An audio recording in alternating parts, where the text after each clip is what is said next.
And Mr. Zafar Malik, who is our MBA and also Vice Principal for Global Institute. He has 15 years of experience in teaching and administration.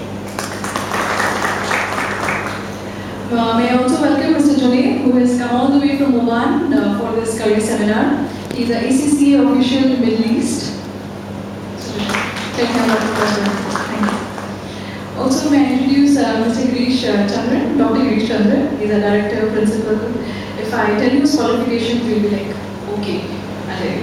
MSc, MA, MBA, BEd, PhD in Education Management, and also he's planning to do again a PhD. Mr. Girish Chandran. Also, we have Mr. Asif, who is General Manager of Middle East of Infocom. And Mr. Imran Noor, who is an MBA in Finance. Also, he has 15 years of experience in profession of accounting and trading. So, without delaying it further, we will start with Mr. Asif, who will guide you all about the importance of being proactive. Mr. Asif.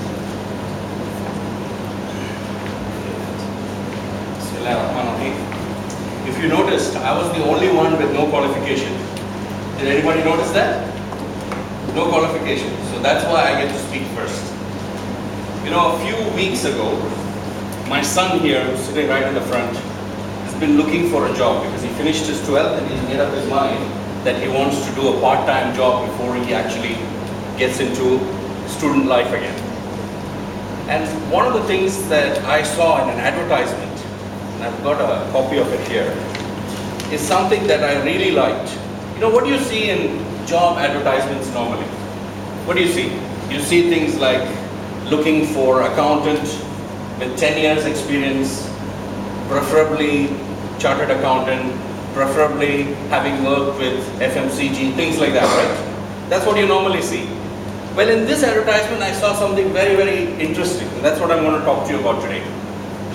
One of the qualities that this company wants for somebody that they're going to pay 700 dinars for is being proactive. Being proactive. They said, one of the qualities we want. Now, I'm sure many people saw this advertisement and they would have wondered, what does this being proactive mean? Anybody here knows the meaning of proactive? Just show of hands. Only my son knows? No one else knows the meaning. I have one more gentleman here. Okay, so that means I have to tell you first what is the meaning of being proactive. In simple terms, in most dictionaries you won't find this word. But in management cycles, in management circles, you will find this word a lot. It is spoken a lot by people who are in management. I'm sure you gentlemen would have heard this word, proactive. Okay. Proactive means to take steps in advance before something happens. So proactive, to take action in advance before something happens. So if there is traffic every day and you have to get to work at 8 o'clock in the morning, but your office is like on a free day is only, say, on Saturday, 10 minutes drive. But on other days, you leave half an hour before. Why is that? Traffic, right? So that action that you have taken is called proactive. So this is just one example of proactive. But we have to be exercising proactivity in our thinking as well. Now this is the knowledge I want to share with you. Being proactive is not something that I cooked up. There's a book called The 7 Habits of Highly Effective People. Can I see a show of hands? Who's read this book? Anyone here has read this book? 7 Habits of Highly Effective People. Should I look behind me? No one here as well? Okay. 7 Habits of Highly Effective People was written by a Dr. Stephen Covey more than 25 years ago. It is among the top 5 most important books written in the management subject. But still you haven't heard of it. What does that tell us? That tells us that we've got a lot of reading to do. The top 5 management book has not been read by the majority of people in this room. And this book is so important that after Bill Clinton, everybody knows Bill Clinton? Very good. At least few people know Bill Clinton. Bill Clinton, ex-president of the United States, invited this author after he read the book and said, tell me how I can implement your book in my presidency. So that tells you a little bit of the importance of this book. So when he says 7 habits of highly effective people, the first habit which he said is to be proactive. Right? To be proactive. Now, some of you are going to go out into the working world and are going to go for an interview one day. And like this person has advertised, if the advertiser says, are you proactive? What are you going to say?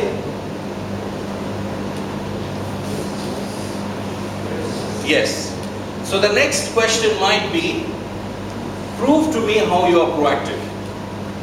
I have done over 300 interviews in my life. I have hired more than 200 people.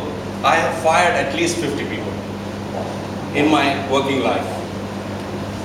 And what I find is there are a lot of people out there that have a certificate and they think that that entitles them to a job, which is an unfortunate way of thinking. Unfortunate. Because what employers want, what do the employers want? They want results. They don't care about people's certificates. The certificates are helping them to do the hiring, but they want people who can help them improve their performance. So if you've got a nice little certificate from somewhere, but if you are not a performer, the company sooner or later is going to fire you. And this happens all over the world in any company that you work for. So you've got to prepare yourself. So it's very good. You have taken a first step in being proactive by coming here today. This is a proactive step, whether it's to understand more about the courses that Global offers or just a curiosity, whatever it is, you have taken a first step to come here today. For sure, some of you who are students may have been forced. The parents said, go and find out what this is about. For sure. But at least you came. So for proactivity, what is the mindset that you must have? Each of us as individuals, we have what we call the circle of influence and the circle of concern. Now let me explain that. Our circle of influence are things or people that we can influence. I can influence my son. I can talk to my wife. I can talk to my best friend. I can talk to a few people in my office. But what is a circle of concern? I am concerned about the environment. I am concerned about bad driving on the roads. I am concerned about water wastage, food wastage. These are all in my circle of concern.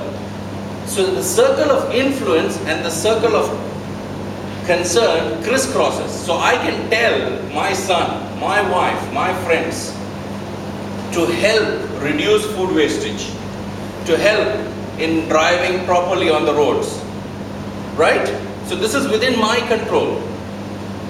What I'm trying to say is the proactive person always works in working within his control. What is within his circle of influence is what he is concerned with. This is a mindset that must be changed. It's a habit that must be developed. Because if you develop a habit of saying, it's not my fault, it's their fault, the school failed me, that teacher could have given me 1 mark, I would have passed. If you develop that mentality, then throughout your life, you will have the habit of blaming others for your situation. So there are 3 areas. There are 3 areas in your life. Things that you have direct control. Can you give me an example of something that you have direct control on?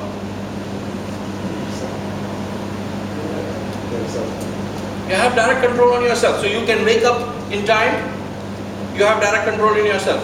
You can exercise, you have direct control in yourself. You can study, discipline yourself, you have direct control in yourself. Indirect control. If you're working in an office, do you have control over your boss? It's the other way around, right? Indirect control means you can say things to your boss, but you don't have control over it. He does what he likes, or she does what she likes. And then there is things that you have no control at all. What are those? The weather, other people's driving, your past, what happened in your past, you have no control whatsoever at all. But people sometimes dwell on their past. Oh, this happened to me, that happened to me. These are things that are habits in your life that will affect your career in the future. The ones who are most successful in a career are very small percentage. You have to decide whether you want to be in that small percentage or you want to say, I need somebody to help me throughout my life. If you say that, no one ever will. Maybe a small percentage are rich enough that their parents are going to take care of them forever. But the vast majority of people, if they say, I need somebody to take care of me, unfortunately, they are throwing a big part of their life and career away. But if you take the approach, the attitude that I am responsible, that I control my circle of concern, and turn yourself into a proactive person in the way you think, the way you do things, you have a much better chance of growing up in a career. If I ask the question, how many of you who are students here want to become a general manager or CEO of a company? The vast majority of you will say, I want to be. Vast majority, I know. But unfortunately, there's no magic. Nobody can snap a finger and say, I want to make this person, my son, the general manager of a good company in 5 years' time. You've got to work for it. And that working doesn't come with only studying. It comes also with applying an attitude. And this attitude is what I'm talking about. Just a small element of this attitude is being proactive. One example that everywhere, I think the majority of people here are Indian, so I'll use this example. Everybody knows who's Gandhi, right? At least every Indian will know who is Gandhi. One example that can be used for anybody, any Indian, is the life of Gandhi. What was his position in the political scene in India? Did he have a position? He didn't have a position. He's the father of the nation, but he didn't have a position. Did he have a political party? No, no political party. But he almost single-handedly gained independence for India by his own proactive method of non-violence. He used his own strategy, which was so different from everyone else, not even in India and everywhere around the world, of non-violence. And that proactive step made the British leave India. Let's talk about somebody closer to home, somebody who worked for me. I always remember this individual because when I hired him, I almost didn't hire him. Why was that? Because almost everything that he said in the interview made him unsuitable. He didn't have any qualification. He didn't have experience in the field that we were hiring him for. He lied on his CV, and that pretty much almost didn't get him the job. But he said one thing to me almost towards the end of the interview, which made me sit up and take notice. And he said, don't give me a salary for 6 months. I am willing to prove to you that I am a much better person than what it says on the CV. Don't give me a salary for 6 months. If you do that for me, you will never regret it. I couldn't do that. We couldn't hire somebody without a salary.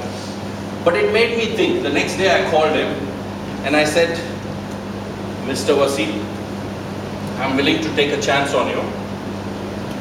I will pay you. We don't want your offer. We'll pay you. But in 3 months, if you don't prove yourself, I'll terminate you without even 1 day's notice. I'll just come and give you a termination notice and you will leave immediately. But I'm going to give you 3 months time. I'm going to be fair with you. I'm taking a chance. My boss has left things to me. That's why I like to take chances. This gentleman had a drive, a fire within him that made him exceed all the targets that we set for him, made all the customers that we gave him extremely happy with him, and within 3 months, we actually raised his salary. He didn't have the qualification, he didn't have the experience, but those were not the qualities we were looking for. The qualities we were looking for was, does he have the right attitude? And being proactive was his biggest strength. If needed to, he would work all night. If there was a proposal or a contract to be done, he would not rest until it was done. So these were his strengths, and those are the strengths when you finish your education from here, when you go out into the real world, those are the qualities which will make your career go higher. I am not a very knowledgeable person. You know, I talk about knowledge and I say that you can either be a candle or you can be a mirror. The candle gives out its own light. The mirror gives a reflection of that light, and in this case, knowledge. So all that I've told you is primarily taken from the 7 Habits of Highly Effective People. I encourage all of you to read that book when you get a chance. I want to thank the Global Institute for giving me an opportunity to talk to all of you. I'm going to publicly apologize that I have to leave immediately after this. Thank you kindly, Mr. Girish, for having me here today. And I hope people have appreciated the message that I had to convey. No letters after my name, unfortunately, but thank you anyway.